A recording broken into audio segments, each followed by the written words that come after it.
Timur tu mana ya? Yaman pun timur, Mekah timur Madinah. Tapi ada timur lagi tak? Ada timur lagi. India pun lagi timur lagi daripada Yaman. Ada lagi timur lagi tak? Ada. Kita pun timur. Dan kita boleh dikatakan terpaling timur. Kita paling timur. Baik, dan di antara kita ada lagi satu, Uzbekistan, Kazakhstan, apa tu lagi? Itu Taliban tu apa grup namanya? Afghanistan.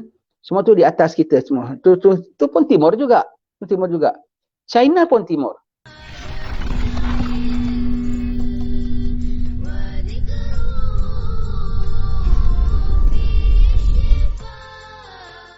Alhamdulillah, sambung kita membaca kitab Kiamat hampir dekat, hampir tiba.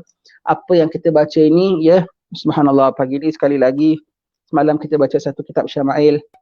Begitu kita buka kitab ini, segala penulisnya mendapat pahala. Tuan Guru Kiai Fahmi Zamzam baru meninggalkan kita berapa hari lalu. Bayangkan tuan-tuan sekalian, pagi ini kita baca ini, kitab ini. Pagi ini mudah-mudahan digabul, diterima oleh Allah Ta'ala. Pagi ini juga pahalanya dihantar kepada malaikat. Ya Kiai Fahmi Zamzam, pahala datang lagi. Pahala apa? Pahala kitab Kiamat makin hampir. Ya, daripada mana? Daripada student-student kau. Wah, dia dah tinggalkan sudah ilmu jariah. Ilmu jariah, apa? Amal jariah, dia bikin kitab kita baca tu amal jariah. Dan ilmu manfaat, dua sekaligus dia dapat. Dua sekaligus dia dapat. Dan dia menghasilkan anak-anak yang saleh. Dengan berkat anak-anaknya, kita pun dapat doa anak yang saleh. Bukan setakat anak yang mendoakan dia saja tau. Anak yang saleh tu, berkat anak yang saleh, orang pun suka anak dia. Orang pun dengan berkat anak dia ada tu, orang nak doakan bapa dia. Itu pun termasuk juga doa anak-anak yang saleh. Ya Allah, tenangkan bapa aku, selamatkan bapa aku. Dengan takdir anak dia punya doa tu, Allah bukan hanya kabulkan dia punya anak saja. Itu termasuk doa anak saleh. Fahamlah anak yang doa anak yang saleh. Doa anak yang saleh tu luas, very wide scope. Jangan kau cetek. Anak saleh je doa, ya Allah bapa aku ampun dosa, bapa aku ampun dosa, cukup. Luas. Anak saleh, ya Allah bapa aku ampunkan dosa, ya Allah aku naikkan darjat. Tapi doa anak tak cukup, maka dengan berkat doa anak itu Allah Taala gerakkan hati ramai orang tu support doa anak orang saleh. Umpamanya anak saleh doa orang amin. Doa dia tak namanya? Dengan doa dia bapa kita dapat pahala apa semua. Jangan kita cakap nama doa anak saleh anak saja, ya Allah ampunkan dosa bapa aku bukan dosa aku, bapa aku itu saja. No, very wide. Anak saleh satu orang doa, 10 orang aminkan. Anak saleh minta Pak Imam doakan, imam doakan, anak saleh aminkan, dapat. Anak saleh buat baik, orang sebut bapaknya, dapat. Anak saleh, anak yang saleh, ya. Pahala ini datang, pagi ini datang, curah-curah, amin. Allah, syaratnya kita punya ni kabul. Kita punya kabul, dihantar Allah Ta'ala pahalanya. Ya Kiai Fahmi Zamzam, pagi ini murid-murid engkau, di Seri Kembangan sana, di Batu Fahad sedang baca kitab tulisan kau.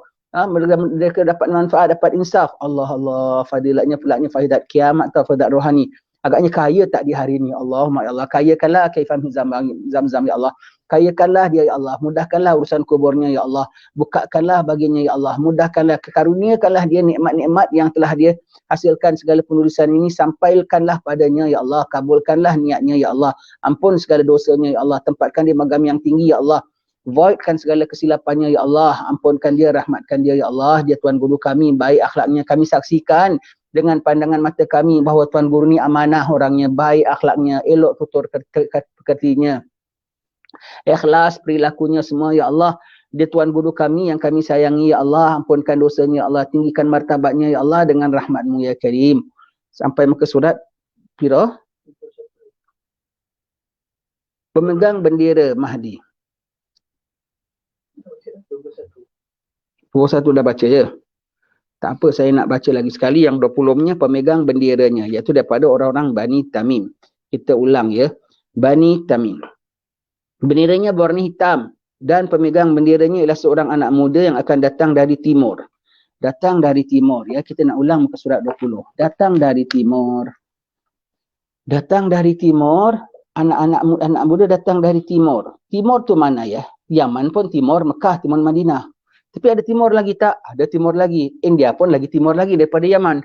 Ada lagi timur lagi tak? Ada. Kita pun timur. Dan kita boleh dikatakan terpaling timur. Kita paling timur. Baik, dan di antara kita ada lagi satu, Uzbekistan, Kazakhstan, apa tu lagi? Itu Taliban tu apa grup namanya? Afghanistan, semua tu di atas kita semua. Tu pun timur juga. Tu timur juga. China pun timur. Afghanistan timur. Tetapi kita terlebih timur. Kita terlebih timur. Kalau nak tengok geografi lah, kita terlebih timur. Dan dia timur tapi dia di atas. Nama tempat tu nama Asia Barat. Kita timur dan timur betul-betul timur. Di Khatul Istiwa. Kawasan China pun timur. Tapi China timur laut. Kita timur sahaja, timur semata. Kita timur saja. Ni kita harap ya, bukan kita bilang kita lah ni Bani Tamim. Bukan ya. Mengatakan kita Bani Tamim tu pasti kita berdosa ya. Boleh dikatakan dosa lah sebab kau mentakwil cakap Nabi tanpa belum faktanya. Tengok saja. Harap boleh. Mudah-mudahan kita tengok kok cocoknya macam kita. Jadi kita bersedia. Boleh. Tapi mengatakan pasti kita. Kau pula boleh paksa Nabi bilang paksakan kita pulanya. Itu maksudnya ya. Tapi kita nak tengok ada kemungkinannya ke tidak. Jadi kita tidak bersedia ya. Ada kemungkinan Allah bebas ya nak jadikan siapa pun Allah Ta'ala bebas ya. Zaman-zaman dahulu kala Allah Ta'ala nak lantik fulan jadi Nabi, bebas tak? Na'udzubillah, orang Allah Ta'ala jadikan fulan Fir'aun, bebas tak? Allah Ta'ala nak jadikan kita ni Bani Tamim, bebas tak? Could be. Siap sedia saja. Bukan kita Bani Tamim, ya kita support itu Bani Tamim. Kita tahu ciri-cirinya. Timur, kita timur. China pun timur. Tapi kita timur yang timur semata-mata timur. Dan bahkan ada riwayat kita akan berperang dengan orang China pulanya. Jadi maksudnya kalau tentang timur saja yang markahnya paling timur ni siapa? Kita ya. Baik. Janggutnya tipis. Ada satu lagi. Janggutnya tipis, warna kulitnya ada sedikit kekuning-kuningan. Kebanyakan orang kita kalau yang banyak yang gelap, banyak hitam legam ke, banyak yang sawo matang. Sawo matang ya. Sawo matang tu ibarat mulut kalau tak ke sawo matang tu macam buah dah masak. Kalau belum masak sangat dia kuning lah. Kuning ya. Kuning, kekuning-kuningan. Kuning-kuningan tu bermakna could be kekuningan tu orang putih kalau sebut yellowish. Could be yellowish tu apa tahu? Bukan kerja yang pandang kekuningan tu putih kekuning-kuningan. Merah kekuning-kuningan pun boleh juga. Coklat kekuning-kuningan kan pun boleh juga. Sebab kekuning-kuningan. Kulitnya, warnanya kekuning-kuningan. Ada sedikit kuning. Sedikit kuning maknanya kekuning-kuningan. Kekuning-kuningan, putih kekuning-kuningan. Cina. Merah kekuning-kuningan. Oren lah warnanya. Brown kekuning-kuningan. Kalau brown kehitam-hitaman, brown gelap. Aprika. Brown kekuning-kuningan, ada kuningannya juga tak? Dan brown tu warna tanah. Warna tanah tu memang warna aslinya. Kekuning-kuningan. Siapa agaknya? Jadi kita ada kekuning-kuningannya juga tak? Ada kekuningannya ya. Baik. Kemudian satu lagi warna kuningnya. Lagi apa tahu? Janggutnya tipis.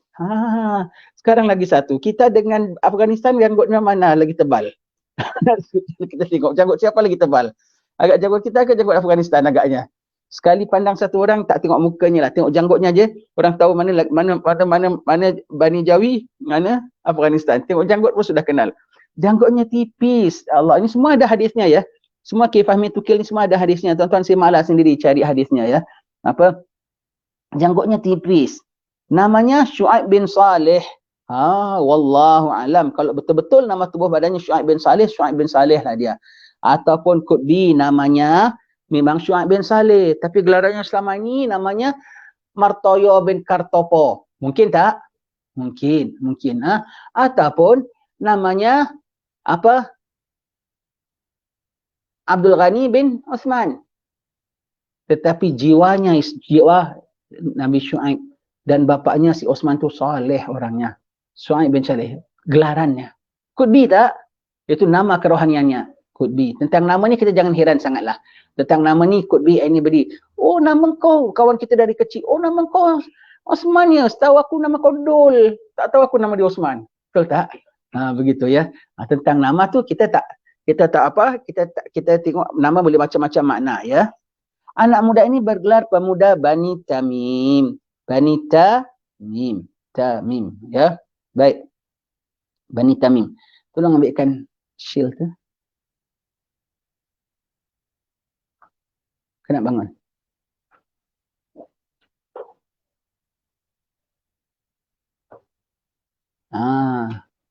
Bani Tamim. Kita nak sebut ringkasan bagi Kuala Lumpur apa? Ringkasan bagi Kuala Lumpur, KL. Ringkasan bagi Johor Bahru, ringkasan bagi Tanah Melayu, Tamim. Tamim. Ringkasan Tanah Melayu, Tamim. Takkan aku nak tulis Tanah Melayu besar-besar. Tamim. Ringkasan bagi Tanah Melayu ialah Tamim. Loh, namanya kok sama. Namanya kok sama, ya. Namanya sama. Harus tak? Ya harus. Dan di situ kalau disebut Bani Tamim satu, Bani Tamim orang Yaman. Yaman pun ada Tamim. Yang kategori orang Muhammad apa Tamimi. Tamimi itu semua pada Bani Tamim punya orang.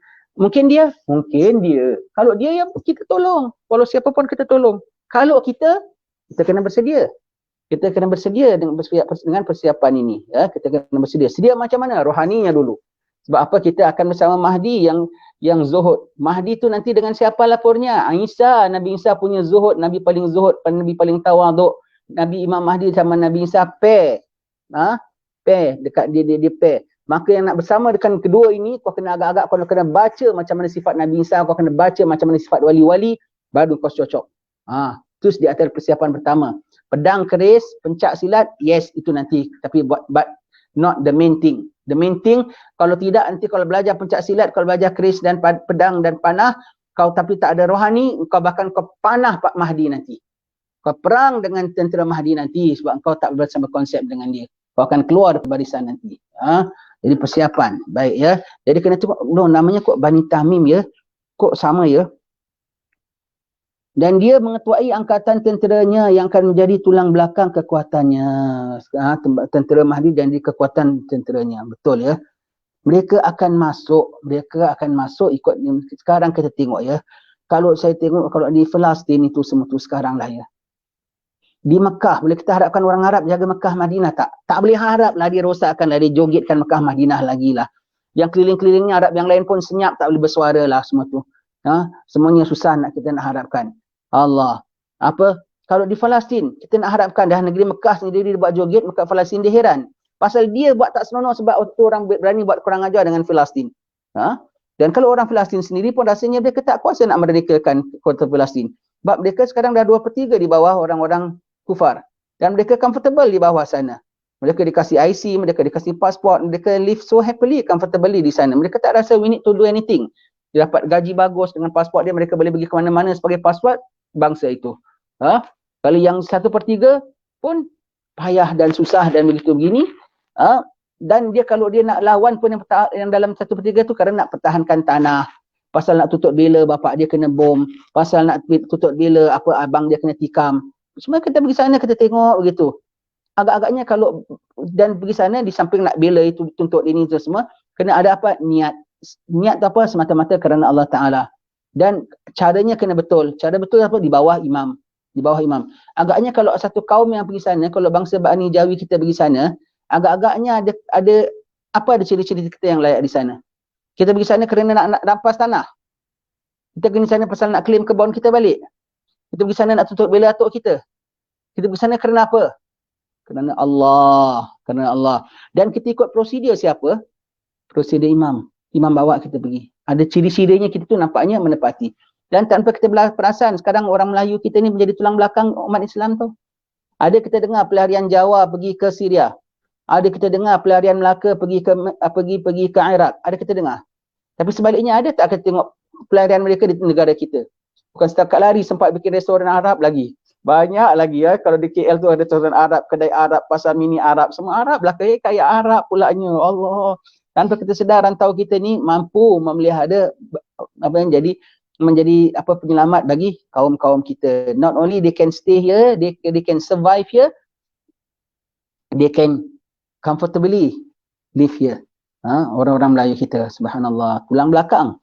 Tak kita sedar ya Allah Ta'ala yang atur ini ya. Baik. Mereka selalu berpakaian putih dan kopiah mereka warnanya hitam. Kalau pergi tengok majlis-majlis maulid, majlis-majlis haul, kebanyakannya pakai warna apa? Cuba buka internet sekarang. Haul, maulid semua. Pakaiannya warna apa? Putih. Dan pakaian dia, hadis Nabi kalau cakap satu boleh jadi satu macam ayat Quran, ya ayyatuhan nafsul mutmainnah irji'i ila rabbiki radiyatan mardiyah. Itu ketika mati. fadkhuli fi ibadi wadkhuli jannati, itu di akhirat nanti. Tapi dalam satu ayat. Macam hadis Nabi, kalau sebutkan pakaiannya putih, songkoknya hitam. Pakaiannya putih dalam pergi majlis-majlis. Songkoknya hitam kalau berhari raya. Hari raya songkok apa? Songkok kita tu, songkok Melayu warnanya apa? Kok songkok hitam? Kita sebut songkok itu songkok apa? Kita pakai raya, kita pakai songkok Melayu tu, kita pakai songkok apa? Kalau orang Melayu kita bilang, dia pakai songkok. Otak kita pakai, kalau kita songkok aja tanpa sebut songkok aji ke, kofiah ke, bayangan kita apa?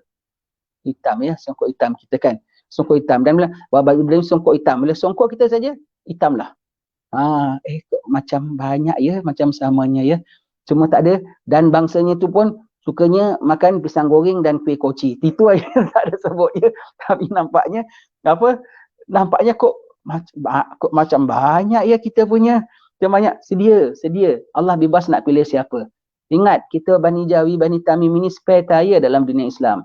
Mereka nak kacau Islam, mereka kacau negeri yang besar-besar, yang kuat-kuat, yang perkasa-perkasa, yang garang-garang di Timur Tengah sana.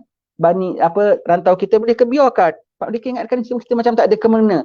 Tahu-tahu kok kita survive, kita boleh mantap, kita lah spare tire dunia Islam. Spare tire, kalau nak anyaya kereta, dia cucuk tayar ke cucuk spare tire? Cucuk tayar lah, dia cucuk tayar, dia pancitkan tayar. Spare tire di mana? Di luar ataupun tersembunyi? Tersembunyi. Besar atau kecil? Kecil ya. Orang nampak ke tak nampak? Tapi kalau tayar bocor apa semua, spare tire keluar boleh bergerak tak? Bergerak. Boleh bergerak. Boleh bergerak. Kita spare tire. Maka mereka sempat kacau kita. Cakar kita. Cengkam kita. Konyah kita. Telan tak sempat. Begitu ya. Di malam hari, bagi pendeta yang khusyuk beribadat pada Allah Ta'ala, Alhamdulillah masih ramai ya. Kalau di Jawa tu saya tak tahu ya. Kalau di Batu Pahat ni masih ramai kita dengar grup sini, grup Kiai Fulan sini, grup madrasah sini, grup pondok sini. Kelantan tu mungkin juga ya, wallahu alam ya. Masih Fatani tu masih mengamalkan tarikat dengan wirid dan zikirnya, dengan ibadatnya masih ramai yang ahli-ahli munajatnya kalau malam-malam hari semua dengan mauludannya. Semua tu kan malam semua tu ya. Masuk malam semua tu ya. Dan di siang hari seperti singa yang lapar, kejar akan musuhnya ya. Maju ke depan menyerang musuh dengan tidak mengenal erti takut dan mundur. Itu selalu yang saya cakap lah ya. Bererti kenal takut dan mundur. Baik. Kerana tiada kenal takut dan mundur, saya nak minta eja. Siapa pandai eja di sana? Kalau siapa boleh pandai eja, kawan-kawan ada yang di sana, cuba eja perkataan takut. Kita nak tengok kita ini punya itu tak? Cuba eja takut. Cuba eja takut. Eja takut. Eja takut. Eja takutlah. Takut pula nak eja takut. Eja takut. Eja? Kalau eja takut, TAKUT bukan. Salah, itu bukan eja takut. Bikin TAKUT. Habis ta'alib kat wauta pun bukan. Kenapa? Takut tak boleh dieja. Kerana perasaan takut tidak ada dalam bangsa Melayu. Maka tidak boleh dieja bagi bangsa itu. Takut tidak boleh dieja. Pasal tidak ada dalam ini bangsa, maka tidak ada boleh dieja perkataan takut. Orang paksa kita, takut kau, takut, eja takut. Keluarnya BERANI. Itu kita punya takut kalau mau tahu. Itu kita punya takut. Dipaksa lagi, eja, takut, eja, keluar GASAK, gasak, berani. Seperti singa yang lapar, begitu ya. Allah, itu kita punya takut. Semalam baru saya tengok dokumentari cerita Mak Janggut. Mak Janggut berani, orang biasa saja. Orang biasa tapi pertahankan, syahid dia digantung oleh British, mereka punya zalim. Nanti akan berlaku lebih zalim pada zaman Mak Janggut. Akan berlaku lebih zalim daripada zaman Diponegoro. Zalim. Akan zalim lebih daripada zaman Portugis masuk Melaka dulu ya. Akan berlaku lebih itu semua.